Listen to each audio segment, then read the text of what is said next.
Alors il y a une quantité importante de choses que nous faisons qui sont devenues malheureusement des espèces d'habitudes ou de coutumes, qui ont été empruntées, eh bien des Arabes lorsque les Juifs d'Afrique du Nord ou du Moyen-Orient, bien cohabitaient avec les Arabes et donc il y a beaucoup de choses qui viennent de chez eux et qui sont en fait de la sorcellerie et qui malheureusement sont rentrées dans les habitudes du peuple juif en pensant que ce sont des coutumes à nous, tunisiennes, algériennes, marocaines et cetera, alors qu'en fait c'est de la avoda c'est de la sorcellerie. Donc je vais en citer quelques-unes. Alors la première, c'est, par exemple, lorsqu'il y a une nouvelle voiture ou une nouvelle maison, il y a encore une fois une très mauvaise coutume qui est de la sorcellerie, de déposer des bonbons ou de déposer de l'argent ou déposer du miel ou des sucreries dans les coins de la maison ou dans la voiture, de jeter des bonbons. Voilà, sachez que ça, c'est une coutume arabe dont le but premier est d'obtenir les faveurs des esprits, des démons qui habitent à l'intérieur de la maison. Donc sachez qu'il y a une espèce de réalité parallèle à la nôtre. Les démons sont les mazikim d'en bas, et donc ils habitent, malheureusement, ils côtoient, il y en a certains qui côtoient, qui ont l'autorisation de rester dans la maison, il y en a énormément qui sont éliminés par la mezouza, mais sachez qu'il y en a une partie qui reste à l'intérieur de la maison et qui ne nous embête pas. Et le problème, c'est que ben, voilà, ce genre de choses-là, c'est pour les amadouer, pour obtenir des faveurs, puisqu'on rentre dans la maison. Donc ça, c'est une première des choses, c'est de la d'Azara. Encore une fois, il faut un tikkun pour ça. Je ne suis pas le spécialiste pour vous donner les tikkunim, mais allez vous renseigner, il faut un tikkun pour cela. On continue sur le deuxième. Alors tout ce qui est brûler des bougies, mais sans aucune chose particulière. Donc évidemment, allumer des bougies pour des tzadikim, il n'y a aucun problème. Par contre, il y a une tendance, et vous verrez, parce que c'est dans toutes les choses de décoration, etc., de mettre des bougies, et particulièrement dans les baignoires, autour d'un jacuzzi, etc. Voilà. Et en fait, sachez que les bougies dans les endroits qui sont les salles de bain, les toilettes, bah, c'est des endroits où il y a un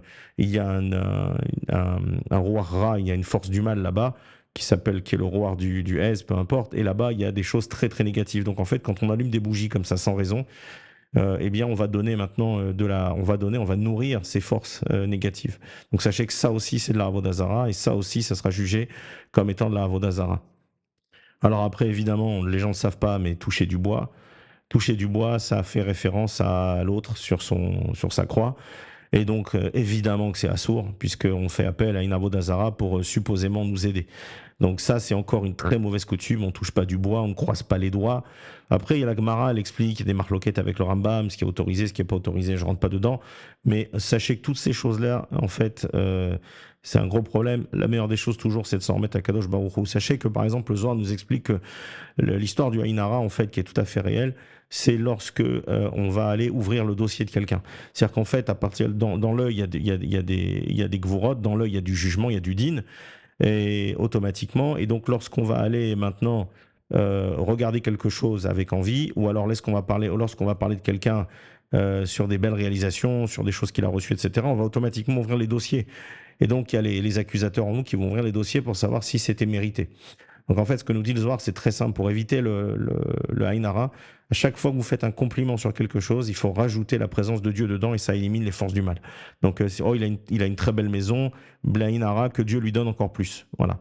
Donc toujours, à chaque fois que vous complimentez quelqu'un devant lui ou pas devant lui, vous devez systématiquement rajouter des bénédictions pour enlever le kitroug, l'accusation, et donc ça enlève bien entendu le haïnara. Alors sur le fil rouge, il y a rien à dire parce qu'en fait ça ne fait rien, ça n'existe pas, il y a aucune référence dans rien. C'est un bon business. Donc sachez que ça ne sert à rien. Par contre, le fait de mettre ça, je pense pas que ça montre une forme d'émouna en quoi que ce soit. Sachez qu'on n'a pas besoin ni de gris-gris, ni de talisman, ni de caméotes, ni quoi que ce soit. Les caméas sont des choses que les kabbalistes supposément écrivent, sauf qu'il n'y a aucun kabbaliste qui écrit ce genre de choses. Il y en a eu quelques-uns qui étaient très discutables, parce qu'on n'a pas le droit d'écrire des noms, on n'a pas le droit d'écrire des noms de la Kabbalah Maasite, entre guillemets. Donc ça c'est interdit. Le Hari Akadosh explique que c'est notamment parce qu'on n'a plus, pour deux raisons, on n'a plus la paradouma, donc on est tous impurifiés par l'impureté de la mort, et également parce que tous les noms ont été mélangés, les bons et les mauvais, donc on ne sait plus qui est quoi. Donc après, il y a quelques cas dans l'histoire. Moi personnellement, je m'en éloigne comme de la peste. On n'en a pas besoin.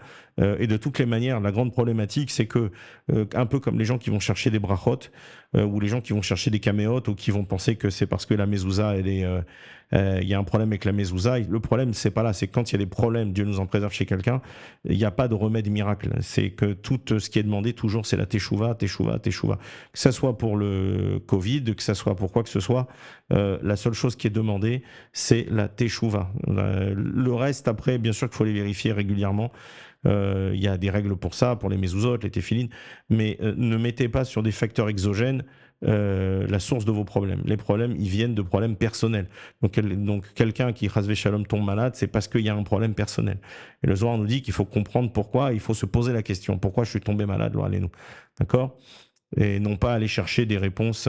Évidemment qu'on trouve toujours des raisons physiologiques, naturelles, mais tout ça, c'est la manière dont les choses sont enrobées pour que les décisions du tribunal d'en haut puissent passer en bas. Donc, encore une fois, tous ces gris-gris, toutes ces choses-là, ça n'a rien à voir avec la Torah, ça n'a rien à voir avec la Emouna qu'on a, même si c'est une Emouna simple, il faut placer sa confiance en Hachem, et quoi qu'il arrive, que ça soit le bien ou ce qui peut paraître le mal, ou allez-nous, que tout ça, on soit toujours connecté avec Hachem, et qu'on remercie Akadosh Baruch Hu, et qu'on n'ait pas besoin de chercher quoi que ce soit d'extérieur, ni un baba, ni un distributeur automatique de brachot, ni quoi que ce soit. Tout ça, ça n'est pas toraïque.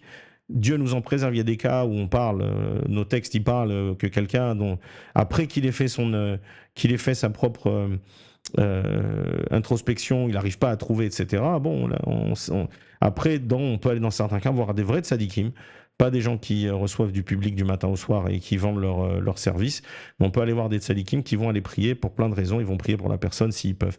Voilà. Mais ça, et encore une fois, c'est pas évident dans notre génération de savoir qui est un tzadik, qui ne l'est pas. De même que c'est pas du tout évident d'embrasser la main de quelqu'un de notre génération. Baruch Adonai, l'Olam, Amen ve Amen.